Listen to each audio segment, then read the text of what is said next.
ছয় দলের আসর সবাই লড়াই করবে শেষ চারে যাওয়ার জন্য। তবে চার দল এগিয়ে থাকবে সেমিফাইনালে যাওয়ার লড়াইয়ে। বাকি দল লড়াই করলে অন্য দলের চেয়ে পিছিয়ে থাকবে তাদের চেয়ে। সব মিলিয়ে বিপিএল এ শেষ চারে যাওয়ার লড়াইয়ে কারা থাকবে এগিয়ে, কারা তুলনামূলক পিছিয়ে থাকবে তা নিয়ে থাকছে প্রতিবেদন।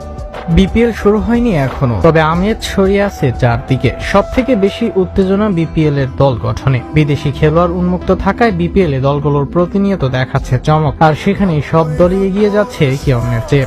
তবে সেখানে কোন চার দল যাবে তা নিয়ে আছে অনেক সমালোচনা। শেষ চারে যাওয়ার জন্য সবচেয়ে ফেভারিট নাম রংপুর রাইডার্স। আসরের অন্যতম সফল এই ফ্র্যাঞ্চাইজি দলে আছে দেশি বিদেশি অনেক তারকা। ব্যাটিং থেকে স্পিন পেস ডিপার্টমেন্ট সব দিকেই তারকার মেলা রংপুর দলে। ফিস, সোহান, ফাহিম, মালান, মুকিম, মায়ার সহ দলে আছে অনেক তারকার মেলা। বিপিএল এ চ্যাম্পিয়ন হবার দলই করে রংপুর। সেখানে শেষ চারে যাওয়ার লড়াইয়ে যে তারাই সবচেয়ে এগিয়ে থাকবে তাতে নেই সন্দেহ। এমনকি এক বা দুয়ে থেকেও তাদের পরের রাউন্ডে যাওয়ার সম্ভাবনা অধিক। শেষ চারে যাওয়ার লড়াইয়ে এরপর থাকবে রাজশাহী ও নোয়াখালী দল।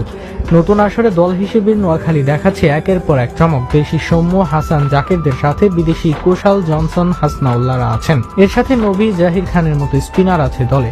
সবকিছু মিলিয়ে নোয়াখালী এবার চমক দেখাতে প্রস্তুত। তবে কম নয় রাজশাহী দলও। তামজিদ, ইয়াসির, মেহরাব, তানজিম, রিপন, আকবর সহ দেশীয় অনেক তারকা ক্রিকেটার আছেন দলে।